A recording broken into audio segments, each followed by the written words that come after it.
Olá, queridos professores do quinto ano, eu sou o professor Bruno Taiguara. É com muita alegria que vamos iniciar mais um encontro de orientações formativas e pedagógicas do nosso programa Educa Mais Manaus, com foco nas sequências didáticas e no SAEB, tudo bem? Então vamos dar uma olhada quais serão as sequências de hoje que nós vamos trabalhar. De olho na tela. Então podemos perceber que na tela nós temos a sequência didática número 6 e a sequência didática número 7. Vamos iniciar pela sequência didática número 6. A sequência didática número 6 possui 6 aulas, sendo uma de diagnóstico inicial, tudo bem? 3 aulas de aprofundamento das habilidades, uma de atividades diferenciadas e uma de verificação de aprendizagem. Querido professor, vamos verificar dentro da sequência didática número 6 quais são os descritores que nós iremos trabalhar e abordar, tudo bem? Então, na sequência didática número 6, nós teremos o descritor número 4, inferir uma informação implícita em um texto, e o descritor 5, interpretar texto com auxílio de material gráfico diverso, propaganda, quadrinho, foto, etc. Nós temos aí 2 descritores bem importantes, sendo que eu peço um cuidado especial no D5, porque o D5 nós vamos trabalhar com textos multissemióticos.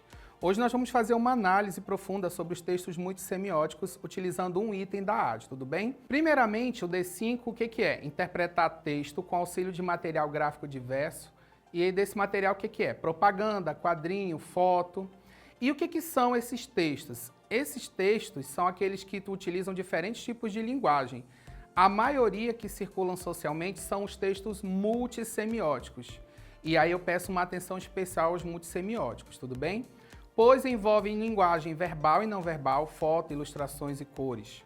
São exemplos: mapa mental, o famoso Maymap, infográficos, HQ, história em quadrinho, e as tirinhas. As tirinhas são um tipo especial de HQ, caracterizadas por serem curtas e apresentarem uma situação cômica ou reflexiva. Querido professor, os textos multissemióticos requerem muito cuidado. Por quê? Porque o nosso aluno vai estar diante de uma situação onde ele tem um texto que vai ter linguagem verbal e linguagem não verbal. Dependendo do texto multissemiótico, pode ser que ele venha apenas com linguagem não verbal e ele peça que o aluno interprete apenas utilizando a análise de imagens, o que não é algo muito simples para o nosso aluno do quinto ano. Tudo bem? Na aula de hoje, na nossa orientação formativa, eu vou mostrar para você como é que tem que ser feito o uso dessa análise, como você pode fazer essa análise, tudo bem? O que essa habilidade pretende avaliar? Primeira coisa que nós temos que descobrir de acordo com o SAEB, é que está a nossa conexão com o SAEB.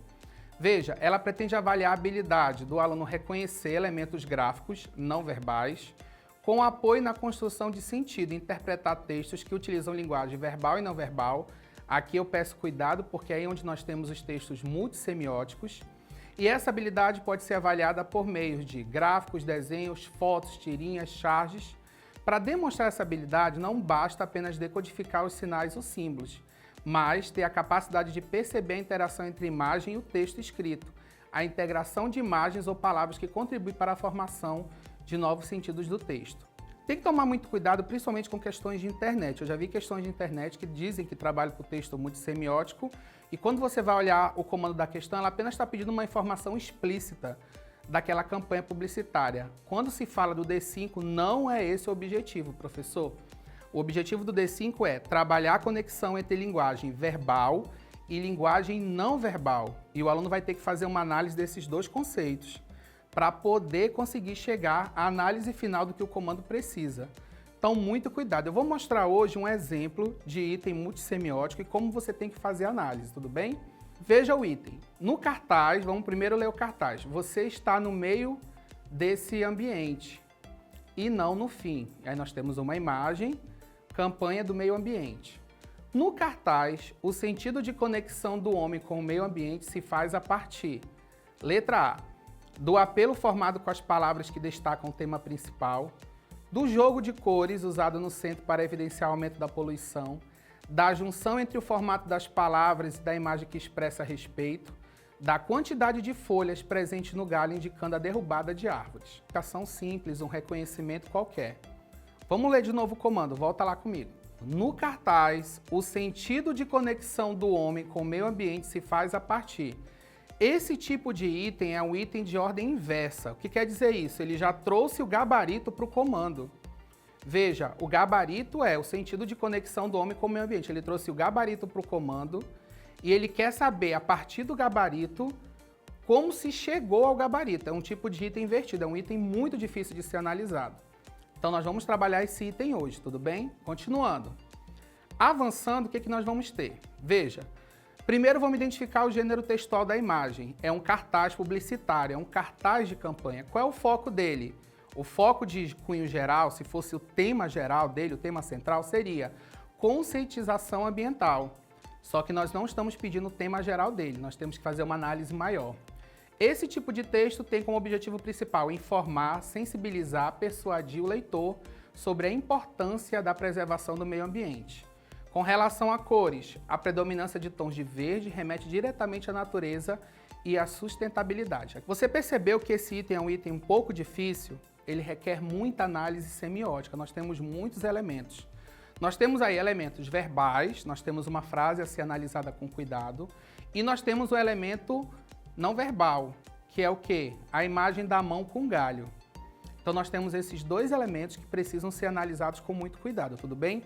Antes de ir para o gabarito, vamos fazer análise, o raio-x desse item. Veja, nós temos aí o item que ele é composto da seguinte maneira, é um texto multissemiótico, e por quê? Nós já vimos, nós temos predominância de linguagem verbal e não verbal. Agora vamos ver os seguintes aspectos. Linguagem verbal. Bom, quando se fala da linguagem verbal, nós temos o próprio texto escrito que já tem um significado forte. Veja, você está no meio desse ambiente e não no fim. Então ele utiliza o jogo de palavras como apelo persuasivo e qual é a intenção? Sensibilizar o leitor sobre a sua responsabilidade ambiental. Nós já temos a primeira análise aí, da linguagem verbal. Temos aí a questão visual. O que quer dizer isso? Nós temos a imagem de um braço que se funde com galhos e folhas e cria um sentido visual de integração entre o ser humano e a natureza. Também temos que fazer uma análise de modo tipográfica. E o que essa análise vai nos remeter? O uso de diferentes fontes e tamanhos de letra que enfatizam a palavra meio e ambiente. Veja, tanto meio quanto ambiente, nós demos uma ênfase com a primeira letra maior do que as outras, reforçando esse efeito de sentido.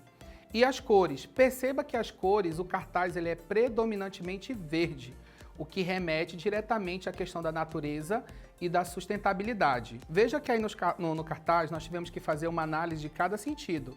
A linguagem verbal, né, meio e ambiente, a visual, o braço com o galho que remete à conexão do homem com a natureza, tipográfica, os tipos diferentes de letra e as cores onde nós temos o verde. Todos esses sentidos nos remetem a quê com relação ao gabarito? Essa conexão do homem com a natureza, tudo bem? Agora vamos ver o item, agora dá para responder o item, veja. Então nesse cartaz qual é o gabarito? É a letra C, da junção entre o formato das palavras e a imagem que expressa o respeito. Então nós temos aí a questão das palavras meio e ambiente, nós vimos a análise verbal, tudo bem? E tipográfica. E a linguagem o que? Não verbal, a imagem do homem, né? Do braço segurando o galho, que expressa o respeito, a conexão com a natureza. Perceba, professor, que esse tipo de item multissemiótico tem que tomar muito cuidado. Geralmente, as pessoas gostam de trabalhar no quinto ano apenas com tirinha HQ, mas, eu vou repetir, a prova do SAEB não necessariamente vai trazer um item de HQ de tirinha.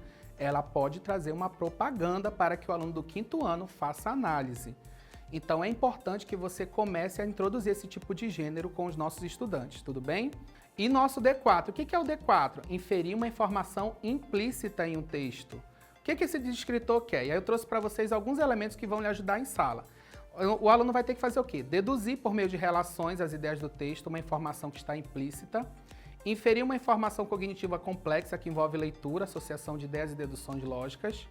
E por que nós fazemos isso? Por uma lei de economia textual. Nem tudo precisa estar expresso na superfície de um texto. Isso parte da suposição que a leitura colaborativa do leitor antecipa significado e supõe informações não ditas diretamente. Quando se fala de informações implícitas, veja, nós temos a primeira leitura que ela é rasa no texto, a leitura superficial, aí você vai fazer a leitura profunda do texto. Dentro dessa leitura que é um pouco mais profunda dentro do texto, aprofundada no texto, nós temos informações que estarão implícitas, ou seja, elas não estão diretas, mas o aluno vai ter que deduzir com base nas informações que estão no texto. Também não é um descritor muito simples para o quinto ano, ele requer prática, tudo bem? Vamos agora ver um modelo desse tipo de item. O texto é na beira do rio. Todo fim de tarde, Dona Zilda caminhava até a beira do rio com seu balde vazio. Sentava-se em silêncio por alguns minutos, olhando a água turva que um dia fora cristalina. Depois voltava para casa, sem pegar uma gota sequer. De acordo com o texto, pode-se inferir que, olha aí o inferir, dando sentido de analisar. Letra A Dona Zilda ficou cansada. B, a água do rio ficou imprópria para uso. C, o rio secou, impossibilitando a coleta de água. Ou D, o balde gotejou até a residência de Dona Zilda. E aí nosso coleguinha já está com dúvida aí na tela. Veja, aí no texto nós temos informações que estão implícitas, mas que você pode deduzir por meio da leitura, correto? A Dona Zilda ficou cansada? Em algum momento o texto faz essa referência de que ela ficou cansada? Bom, ela caminhava até a beira do rio, sentava-se em silêncio por alguns minutos. É uma ideia que pode estar aí secundária na cabeça do aluno, porque nós temos aí um verbo, né? Sentava-se em silêncio por alguns minutos. Mas isso não quer dizer que ela estava cansada, tudo bem? D. O balde gotejou até a residência de Dona Zilda? Então vamos aferir o seguinte. Vamos verificar qual é a informação que está implícita aí no texto. Nosso coleguinha está com dúvida aí, vamos tirar a dúvida dele. Nós só temos que tomar cuidado com possíveis ideias secundárias que o aluno pode inferir do texto, mas que não estão lá. Tudo bem? Existe uma diferença entre informações implícitas e informações que o aluno pode ser levado a deduzir, mas que não estão lá. Aí é questão de interpretação. Tudo bem? Vamos analisar cada informação e ver se ela procede. De olho na tela. Seguindo, nós temos o seguinte, o gabarito é a letra B, a água do rio ficou imprópria para uso. Mas por que ficou imprópria para uso? Veja, o texto não diz diretamente que a água está imprópria, mas usa a expressão água turva que um dia fora cristalina. Por essa informação que está implícita, nós podemos concluir que essa água turva está suja ou poluída e ficou imprópria. E por que ficou imprópria? Porque diz o seguinte no texto, volta para o texto. Olhando para o texto, nós vemos o seguinte, a água turva que um dia fora cristalina, depois a Dona Zilda voltava para casa sem pegar uma gota sequer. Volta para a análise. Então verifique o seguinte, que essa água ficou imprópria para uso.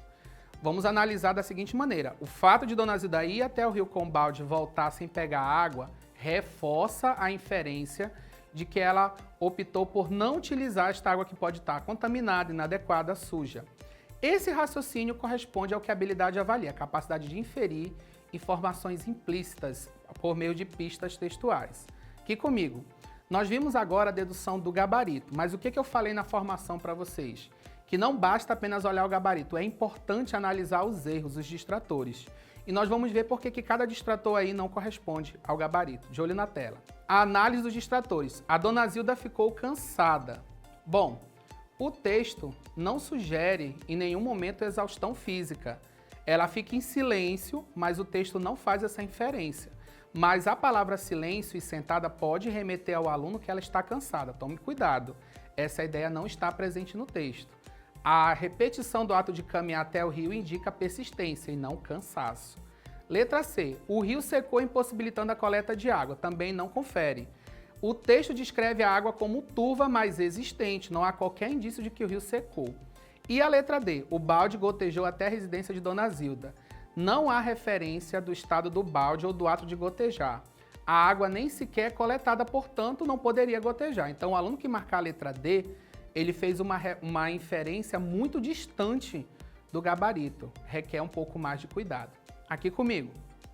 Você viu, professor, que localizar informações explícitas requer um pouco mais de cuidado na leitura do texto. A explícita é mais simples porque o aluno vai encontrar a informação direto no texto, mas a implícita não. Ele vai ter que procurar pistas no texto que indiquem qual é aquela informação, tudo bem? Então, é uma habilidade que requer um pouco mais de cuidado. Vamos dar continuidade à nossa orientação. Chegamos à sequência didática número 7, que é composta por 5 aulas, sendo uma de diagnóstico inicial, 3 de aprofundamento de habilidades e uma de atividades diferenciadas. Vamos olhar os descritores.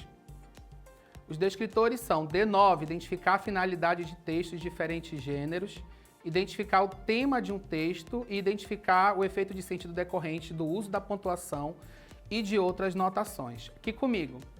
Dentro desses descritores que nós falamos, eu peço para que tome muito cuidado com o descritor 14. É um descritor que eu vejo com muito erro na internet com relação às questões, aqueles manuais milagrosos que se vendem no YouTube, no Instagram. Quando eu vou olhar as questões, estão todas erradas. Nem de longe passam pelo D14. Então, ele é um descritor que tem que tomar cuidado. Eu vou falar sobre ele novamente na orientação de hoje, tudo bem? Vamos lá começar a nossa orientação. Primeiro descritor. Então, para começar, nós vamos verificar o seguinte, a questão da finalidade do texto. Vamos trabalhar os itens do simulado, para que nós possamos analisar. Veja, e aí nós temos Emicida com o livro Amoras. Amoras conta a história de uma garotinha que reconhece sua identidade a partir de uma conversa com o pai, debaixo de uma amoreira, com referências à cultura e à resistência negra. Fala sobre representatividade e negritude com as crianças.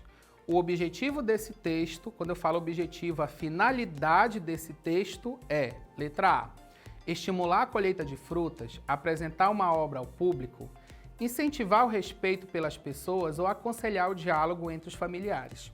Querido professor, nós temos aí nesse item um item de finalidade. Ele quer saber qual é a finalidade daquele texto.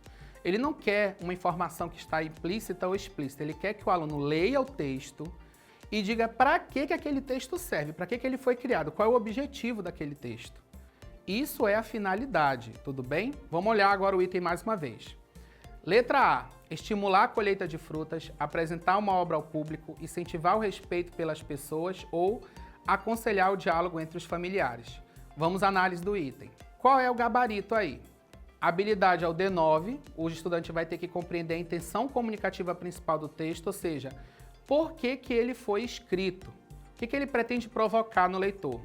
Nesse caso, nós temos uma sinopse de livro Amoras e o texto tem como finalidade apresentar a obra ao público, destacando seus temas centrais, identidade, cultura negra e representatividade. Portanto, trata-se de uma função de quê? De divulgação, cuja intenção é apresentar uma obra ao público. Viu que a letra B retrata a finalidade do texto? Ele é um texto de divulgação, estou divulgando um livro, trazendo uma informação geral do livro para fazer o quê?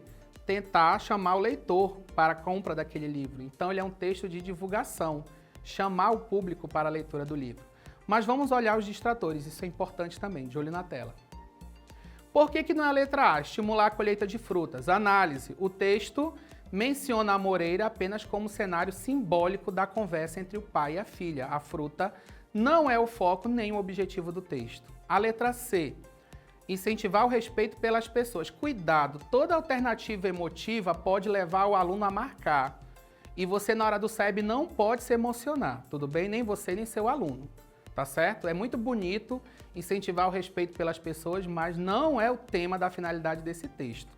Apesar do livro abordar a representatividade, o respeito à negritude, o objetivo da sinopse não é incentivo ao direito, mas apresentar o conteúdo e a temática da obra. É vender a obra, é tentar chamar o leitor para comprar aquela obra, tudo bem? Cuidado com a letra C. D. Aconselhar o diálogo entre os familiares. O aluno pode deduzir isso porque na sinopse nós temos a conversa entre o pai e a filha, tudo bem? Mas isso não faz parte da narrativa da obra, não é o objetivo apresentado, o objetivo é divulgar a obra, tudo bem? Ok? Esse diálogo é parte da narrativa, mas não é o foco do livro, tá certo? Então, nós vimos aí que a finalidade do texto tem que se tomar um pouquinho de cuidado, porque eu tenho que pensar o seguinte, para que aquele texto foi criado? Qual é o objetivo? Qual é a função dele? Tem que tomar cuidado com os distratores emotivos, que trazem situações emocionais. Viu que aí nós temos o incentivar o respeito pelas pessoas? Essa temática é abordada no livro? É abordada no livro, mas a sinopse, o objetivo da sinopse não é esse. O objetivo da sinopse é divulgar o livro para as pessoas, tudo bem? Então tem que tomar muito cuidado com isso. Vamos ao nosso próximo item. Manaus amanhece encoberta por nuvem de fumaça. De acordo com o monitoramento do aplicativo Selva, a qualidade do ar é considerada muito ruim na capital do Amazonas. Manaus amanheceu encoberta por uma densa neblina de fumaça nesta segunda-feira, 4. O fenômeno que atinge a capital traz riscos à saúde da população. De acordo com o Sistema Eletrônico de Vigilância Ambiental, a qualidade do ar é considerada muito ruim em alguns bairros da cidade. No início da manhã, a área mais afetada é o bairro Aparecida, na Zona Sul. O tema desse texto é, letra A, a importância de nuvens para o estado, preocupação com A em Manaus, atenção ao bairro Aparecida, vantagem dos aplicativos. Cuidado que aí tem muita armadilha. Aqui comigo. Quando eu falo aí o tema desse texto, eu quero saber o seguinte, qual é a ideia central aí desse texto? Qual é o foco desse texto? Então é muito importante que você faça uma leitura completa. Todas as ideias dos distratores estão presentes no texto. Se o aluno for tentar fazer por eliminação, ele não consegue.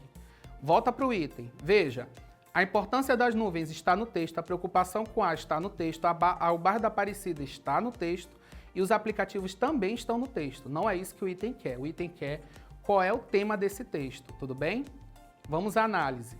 Bom, a habilidade faz parte do eixo de leitura, é do reconhecer e tem como objetivo o quê? Avaliar se o participante do teste identifica a ideia central do texto lido. Então, a gente espera que o estudante reconheça a ideia principal a partir do qual o texto se desenvolve, diferenciando de ideias secundárias. Cuidado, professor, as ideias secundárias serão as armadilhas aí do SAEB. Todas elas estão presentes no texto e é o que diferencia um item de uma questão. Em questões de internet, eu tenho distratores enfeites, e em item eu não vou ter isso. Todas as ideias que estão nos distratores estão presentes no texto e o aluno não vai conseguir responder esse item por eliminação, ele vai ter que realmente fazer uma inferência leitora. E o gabarito é o quê? A letra B, a preocupação com A em Manaus. Volta para o item. Veja, todo o item se desenvolve a partir de um texto que foca sobre a questão do quê? Da preocupação do A. Ele inicia falando pelo A no primeiro trecho, fala que o A é muito ruim, fala da densa neblina, fala do monitoramento do ar. Então, o tema central dele é o ar, é a qualidade do ar. Mas vamos analisar agora os distratores, tudo bem? Veja, importância das nuvens para o estado. O texto fala de fumaça, não de nuvens meteorológicas com função natural benéfica. Então, o aluno tem que prestar muita atenção, senão ele vai cair nessa armadilha. B, atenção ao bairro da Aparecida. É citado o bairro mais afetado, mas essa é uma informação secundária, não é o foco central do texto. Vantagens de aplicativo. O aplicativo também é uma fonte de informação, mas também não é o tema ou foco do texto. Conclusão, nós temos o quê? A letra B. Aqui comigo. Você percebeu, professor, que esse texto, todas as ideias dos distratores estão presentes, mas o foco central você vai ter que fazer uma inferência geral?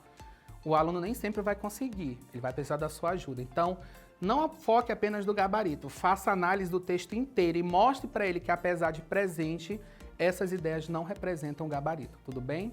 Vamos ao próximo item. A lenda da castanha. Na tribo dos Tefés havia uma índia, que era uma grande guerreira e simbolizava sorte e fartura para a tribo. Por isso deram-lhe o nome de Caboré. Um dia, Caboré saiu para caçar e deveria voltar ao cair da tarde. Mas não voltou nem com o aparecimento da lua e das estrelas. Ao amanhecer, saíram todos à sua procura, mas não a encontraram. A tribo entristeceu. Apiá, filho do pajé, foi procurá-la. Cansado, o guerreiro sentou-se às margens de um igarapé e pediu a Tupã que lhe dissesse onde estava sua amada. Nesse instante, ouviu uma voz. Olha a água e verás onde está a tua amada. No trecho sublinhado, a vírgula ajuda a evidenciar a ideia de desânimo, julgamento, relaxamento ou aborrecimento. Aqui comigo.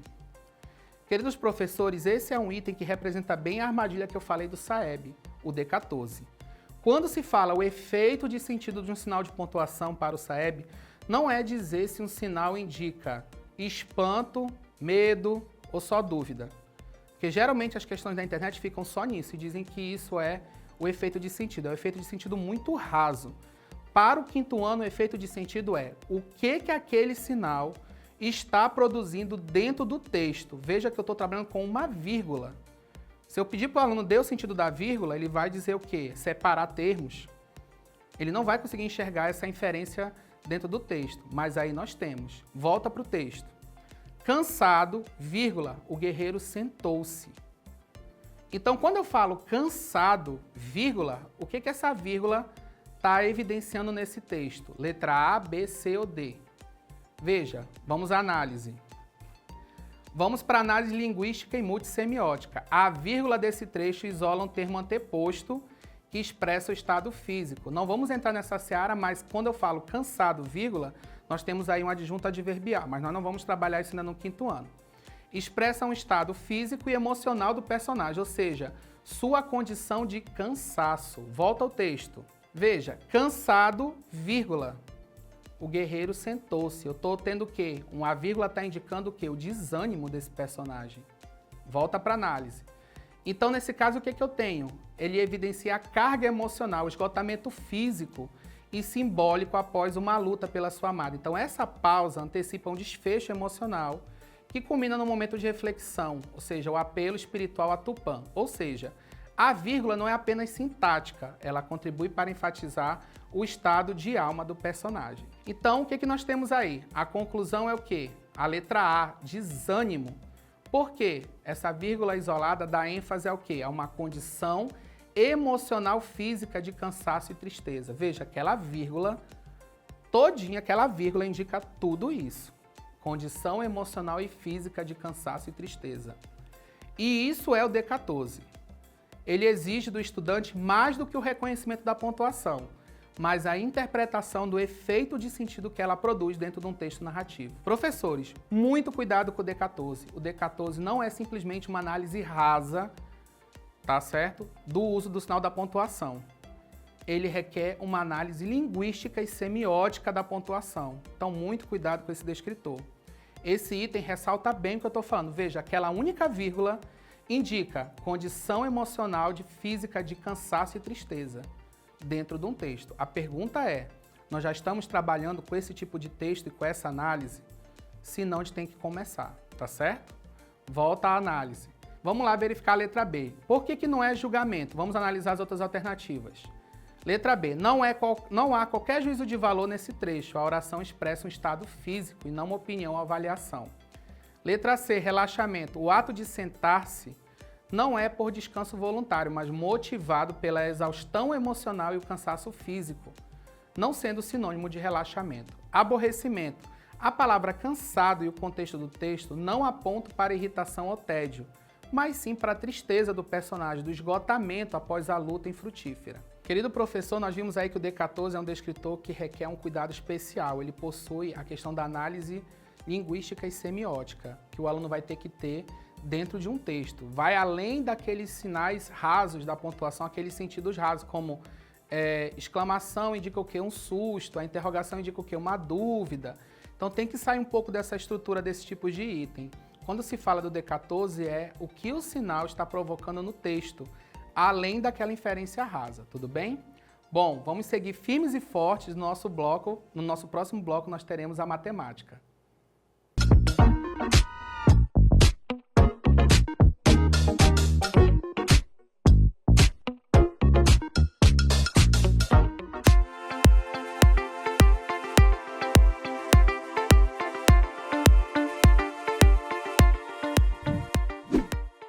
Olá, querido professor. Vamos dar continuidade às nossas orientações formativo-pedagógicas, agora com o bloco de matemática, que é formado por duas sequências didáticas, de olho na tela, a sequência didática número 6 e a sequência didática número 7. Vamos observar a sequência didática número 6. Ela possui 5 aulas, sendo uma de diagnóstico inicial, 2 de aprofundamento das habilidades, uma de atividades diferenciadas e uma de verificação de aprendizagem. De olho nas habilidades que serão trabalhadas. Bom, a sequência didática número 6 é uma sequência didática muito especial que traz habilidades de álgebra, tudo bem? Então eu vou ler as habilidades agora. A primeira, número 10, é concluir por meio de investigações. A relação de igualdade existente entre dois membros permanece ao adicionar, subtrair, multiplicar ou dividir cada um pelo mesmo número. A número 11 consiste em resolver e elaborar problemas cuja conversão em sentença matemática seja uma igualdade com uma operação em que um dos termos é desconhecido. A 14, identificar a equação que modela um problema envolvendo as operações. E a 15, determinar o termo desconhecido em uma igualdade envolvendo números naturais. Querido professor, verificamos que a sequência número 6 traz um escopo de questões envolvendo álgebra. A álgebra é um campo que a BNCC trouxe, está na nova matriz do SAEB, que ainda está em transição, e essas habilidades requerem um cuidado muito especial, porque o aluno vai ter que ter uma consolidação já das operações básicas, e aí nós vamos introduzir alguns conceitos algébricos, tudo bem? Vamos verificar alguns desses conceitos que estão na sequência didática número 6, de olho na tela. Bom, O primeiro conceito é de termo desconhecido. Ele é utilizado na matemática para resolver problemas relacionados a números ou a termos que não estão presentes numa igualdade. Eles podem ser representados por letras, símbolos ou objetos. O termo desconhecido também é conhecido por incógnita, isto é, o valor a ser determinado em uma das operações de adição, subtração, multiplicação ou divisão. Então, na primeira igualdade que nós temos aí, 72 menos interrogação é igual a 53.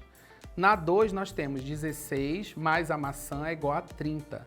E na 3, nós temos 2 vezes o A. Cuidado que aí nós temos a introdução do ponto com a ideia de multiplicação, tudo bem?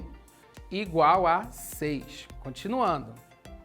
Veja, e aí nós vamos ter o conceito de igualdade. Quando duas operações ou quantidades são iguais entre si, ou seja, quando uma ou outra tem o mesmo número de unidades, utilizamos o símbolo de igual para representar essa relação.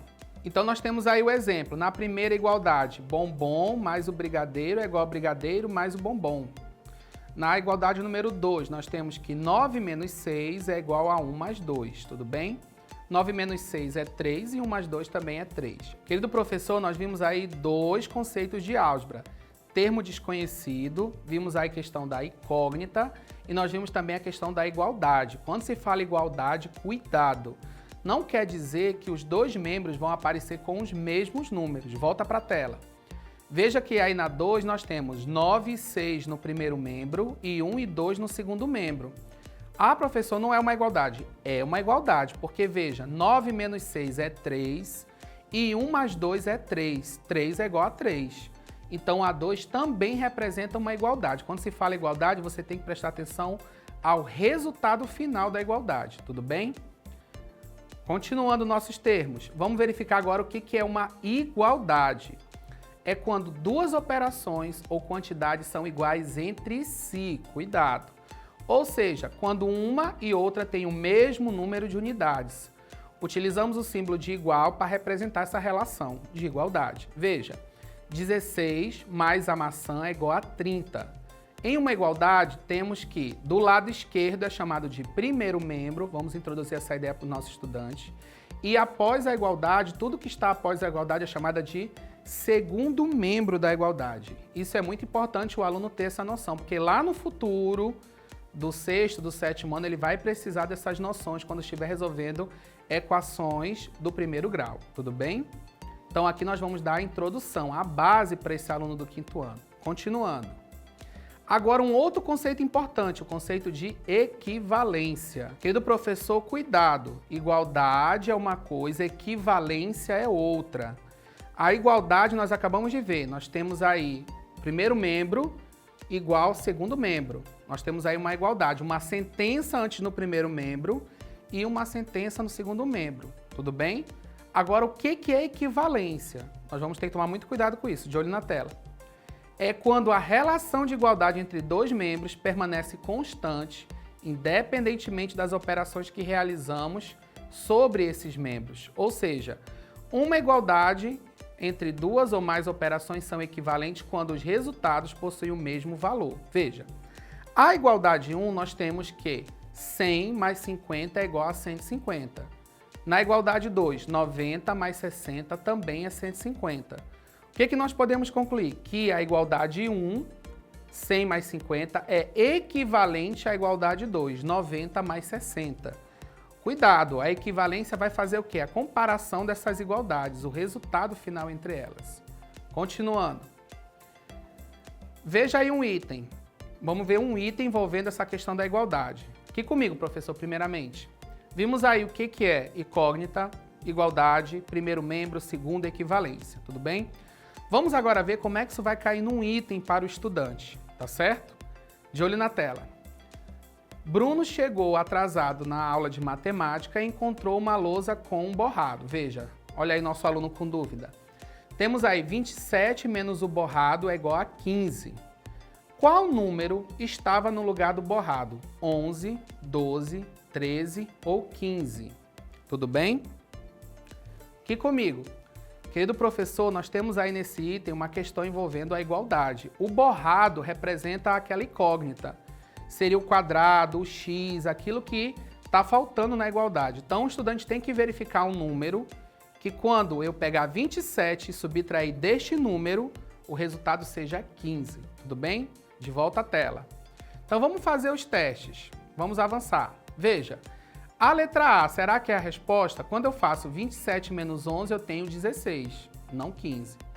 Na letra C, quando eu faço 27 menos 13, eu tenho 14. Na letra D, 27 menos 15, eu tenho 12. A única alternativa que eu vou conseguir o 15 é qual? O 12. Por quê? 27 menos 12 é igual a quanto? 15. Volta para o item. Veja, então a letra B, 12 é a resposta. Por quê? Porque quando eu fizer 27 menos 12, eu vou obter quanto? 15. De volta na resolução. Veja. Então o aluno pode fazer esse item fazendo as tentativas em cada alternativa. Tudo bem? Aqui comigo. Querido professor, vimos aí um exemplo de igualdade. Tá certo? Vamos avançar agora, de olho na tela. Cleo tem um desafio matemático para resolver no tablet. Ela quer descobrir o termo desconhecido da igualdade. Então, eu tenho aí 12 mais o retângulo é igual a 56. De acordo com a igualdade, o valor do quadradinho eu falei retângulo, mas é quadradinho, tá bom? Deve ser a tela aqui. Então, nós temos aí que a letra A, o quadrado é igual a 68. A letra B, o quadrado é igual a 64. A letra C, o quadrado é 44. Ou o quadrado é 48. Novamente, nós falando aí com dúvida, não é verdade? O processo parece algo assustador, mas não é. Novamente, eu tenho que pegar um número que somado com 12 vai gerar o resultado de quanto? 56, certo? Ok? E qual é esse número? Vamos avançar. Veja, se eu pegar a letra A, 68, o que eu vou ter? 12 mais 68 é igual a quanto? 80, já passou do resultado. Vamos à letra B, 64. 12 mais 64 é igual a quanto? 76, também passou do resultado. Olha a letra C, 44. Quando eu somo 12 mais 44, eu obtenho quanto? 56, é a nossa resposta correta. Mas mesmo assim, vamos analisar a letra D, 48. Quando eu somo 12 mais 48, eu tenho quanto? 60. Então, nossa resposta é a letra C, 44. Por quê? Porque 12 mais 44 é igual a 56. Aqui comigo. Então, querido professor, nós vimos que a igualdade não é um conceito tão difícil assim. Requer apenas um pouco de cuidado porque é algo novo da BNCC, que está sendo introduzido no ensino fundamental. Tudo bem? De olho na tela. Bom, agora vamos verificar o seguinte. Identificar a equação que modela um problema. Aí nós já vamos ter que ter um pouquinho mais de cuidado, tudo bem? Quando a BNCC traz identificar a equação que modela um problema, primeiro vamos acalmar o coração. Ela não quer que você resolva a equação ainda, tudo bem? Fique tranquilo. O que ela quer? Ela quer apenas que o estudante consiga pegar a sentença daquele problema, tudo bem? E transforme numa equação. Ele não vai resolver, ela só quer que ele faça o seguinte: decodifique um problema e transforme em equação. Nós vimos recentemente na nossa formação sobre resolução de problemas várias ideias envolvendo adição e subtração. No lugar daquele quadradinho, agora nós vamos utilizar a letra, a incógnita, o X. Essa é a diferença. Se você trabalhou bem aquelas ideias da formação, essa habilidade não vai ser algo tão distante assim, tudo bem? Mas vamos fazer uma questão para nós verificarmos como é que é essa habilidade. De olho na tela. Veja, da quantidade de bombons que tinha, a Ana ficou com 4, ou seja, 15 a menos da quantidade inicial. Representando por x a quantidade de bombons, determine a equação que descreve o problema. Olha o nosso aluno aí desesperado, né? Mas vamos fazer o seguinte, bem devagarinho esse problema, de olho na tela. Bom, da quantidade de bombons que tinha. Como eu não sei a quantidade, o problema me diz para representar pela letra x. Então veja, da quantidade de bombons que tinha, eu represento pela letra x. Ana ficou com 4, ou seja, x, alguma coisa aconteceu com esse x e ele resultou em 4, ou seja, a Ana ao final ficou com 4. E o que aconteceu aí nesse espaço? De volta ao problema. Ela ficou com 4, que é o quê? 15 a menos da quantidade inicial. Então veja, menos 15, x é a quantidade inicial. Quando eu falo 15 a menos da quantidade inicial, x menos 15.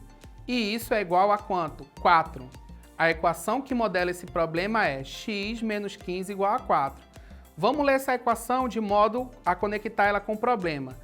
Da quantidade de bombons que tinha, x, Ana ficou com 4, igual a 4. 15 a menos, ou seja, x menos 15 é igual a 4.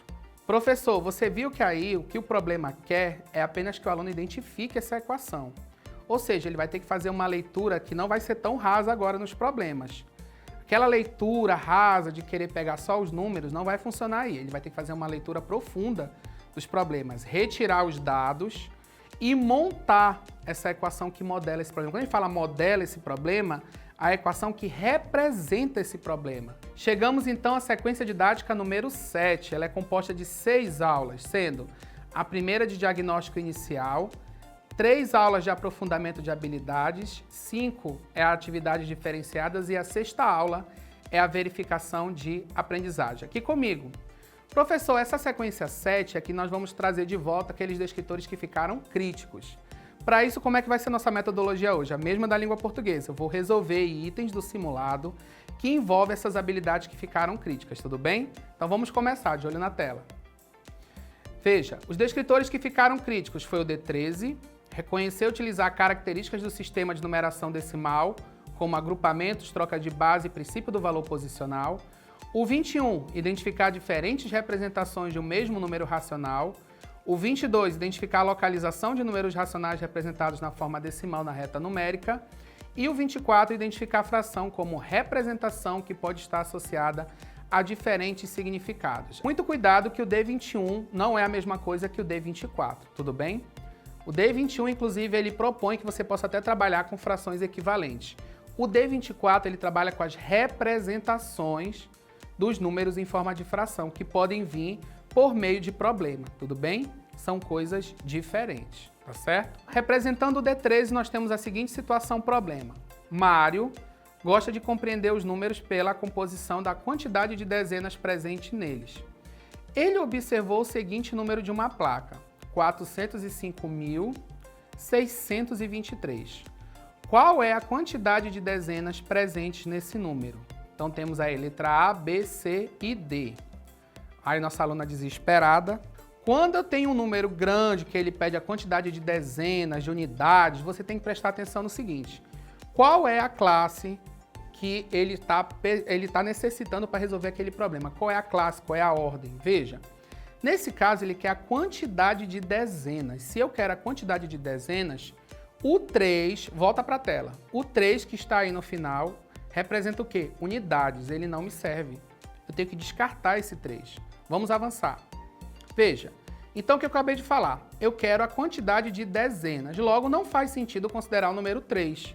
Por quê? Porque ele representa as unidades. Então, fazendo a decomposição, esse número 405.623, ele pode ser decomposto como 405.620 mais 3. Vou descartar essas 3 unidades e vou pegar o que sobrou. O que sobrou? 405.620. Como eu quero a quantidade de dezenas, eu vou ter que dividir por 10. Por quê? Uma dezena vale 10, ok? Ou seja, eu vou pegar esse valor de uma dezena. Quando eu divido 405.620 por 10, o que eu obtenho? 40.562 dezenas. Logo, o gabarito é a letra D. Cuidado, eu descarto o 3 e tem que tomar muito cuidado com isso. Se eu não descartar o 3, eu vou querer fazer uma conta decimal aí, vai embolar todo o meio de campo para o aluno. Ele tem que entender por que eu vou retirar esse 3 e utilizar apenas o 620, porque eu estou pedindo quantidade de dezenas. Se eu quisesse a quantidade de unidades, eu já teria aí no problema, tudo bem? Mas eu quero dezenas, então o 3 não me serve para o cálculo. Muito bem, vamos verificar agora o gabarito do item. Bom, nós vimos que com 49,1% marcou a letra A, 405.620. Ou seja, gente, quase a metade da rede marcou um distrator. Significa o seguinte, que esse estudante ele chegou até o raciocínio de descartar o 3. Ele descartou o 3, fez a decomposição, 405.620. Só que ele não finalizou o problema, ele não dividiu por 10, bastava ele daí dividir por 10. Então esse estudante que marcou a letra A, ele não finalizou o processo. Ele entendeu em parte o que o problema queria, montou a decomposição, mas não realizou a divisão. Então é uma questão de revisão. Se fosse hoje uma questão do SAEB, metade da nossa rede teria errado o problema, tudo bem? Porque não finalizou o cálculo. Ou seja, ele entendeu classes e ordens, decompôs de modo correto, mas não finalizou com a divisão. Faltou ele entender que para encontrar a dezena eu tenho que dividir por 10. Vamos avançar. Veja, identificar diferentes representações de um mesmo número racional. E nós temos o seguinte, qual é o número decimal? É equivalente a 1 sobre 2, ou seja, meio, 2 décimos, 3 décimos, 5 décimos ou 6 décimos. Professor, o D21 vai trabalhar com essa parte de cálculo simples envolvendo decimal. Ele pode pedir um decimal para fração ou de fração para decimal. Então o estudante vai ter que começar a realizar pequenas contas envolvendo números naturais que não são divisíveis entre si de modo exato e que geram como resultado uma parte decimal. Esse é um caso clássico, tudo bem? Então vamos começar dividindo 1 por 2, tá certo? Então vou dividir 1 por 2, o que eu faço primeiramente? Vou adicionar o 0 a 1, por quê? Porque 1 é menor do que 2, eu não posso dividir. Qual é o procedimento? Coloca 0 ao lado do 1 e lá no quociente 0, tudo bem? Em seguida, o que eu tenho? Eu tenho 10 dividido por 2 e 10 dividido por 2 é 5. Logo, 5 vezes 2 é igual a quanto? 10. E 10 menos 10 é 0. Então, encerrada a conta, o que eu tenho? 5 décimos. Vou fazer de novo, veja. 1 dividido por 2. Não posso dividir 1 por 2. O que eu faço? 0 do lado do 1, 0, no quociente. Em seguida, eu tenho 10 dividido por 2. E quem é 10 dividido por 2? 5. 5 vezes 2 é 10. Vou colocar o 10 ali embaixo do outro 10. 10 menos 10, 0. Encerrou a conta, qual é o resultado? 0,5, ou seja, 5 décimos é a letra C. Então vimos aí, professor, que para resolver alguns itens do D21, o estudante vai ter que o quê? Utilizar as contas envolvendo números decimais, tudo bem? Ou seja, um natural que dividido por outro resulta em um decimal, tá certo? Então ele vai ter que apelar para esse tipo de conta. Então você pode fazer pequenas continhas para que ele já possa se habituar. De olho na tela. Veja, 61,3% da nossa rede marcou a letra A, ou seja, realizar a composição do decimal apenas utilizando o denominador. Eles olharam que o denominador é 2 e entenderam que o decimal seria 0,2, sem fazer cálculo nenhum de divisão. Logo, esse estudante desconhece ou tem dúvidas em relação ao processo de encontrar a representação decimal. Ele foi pelo visual, ele viu que ali tinha 2 e que na letra A tem 2, marcou a letra A. Só que olha como isso é grave, 61,3% da rede marcou esse erro. Ou seja, significa que se fosse hoje, SAEB, 61% dos nossos estudantes iriam perder esse item por não fazer uma conta simples envolvendo 2 números naturais, tudo bem? O que nós vimos hoje com relação a esse D21? Que nós já podemos sanar alguns resultados fazendo pequenas contas para que eles já possam se habituar, tudo bem? O simulado está aí para ajudar a gente a verificar esses erros e trabalhar esses erros porque ainda dá tempo. Vamos avançar, de olho na tela. Identificar a fração como representação que pode estar associada a diferentes significados. Cuidado com esse descritor, porque esse descritor ele vai trazer situações, problemas envolvendo relação parte-todo. Tudo bem? Então, Júlia tem uma coleção de 100 ursinhos de pelúcia. Olha que fofinho o problema com ursinhos. Não se engane, esses ursinhos vão lhe levar a ter dúvidas. Ela deu 25 ursinhos de pelúcia para sua amiga Bruna.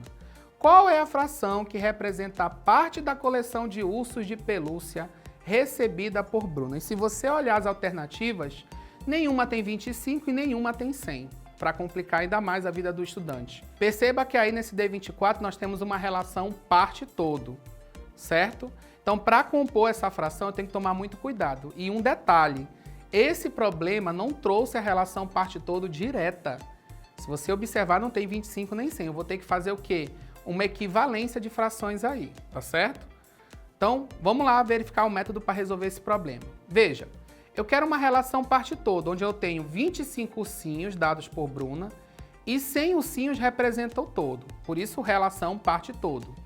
Se eu olhar o 100, eu posso decompor ele em 4 partes de 25. Ó. 25 mais 25 mais 25 mais 25. Parece bobo para nós especialistas, mas para o estudante não. Eles têm dificuldade nesse tipo de questão, tudo bem? Vamos avançar.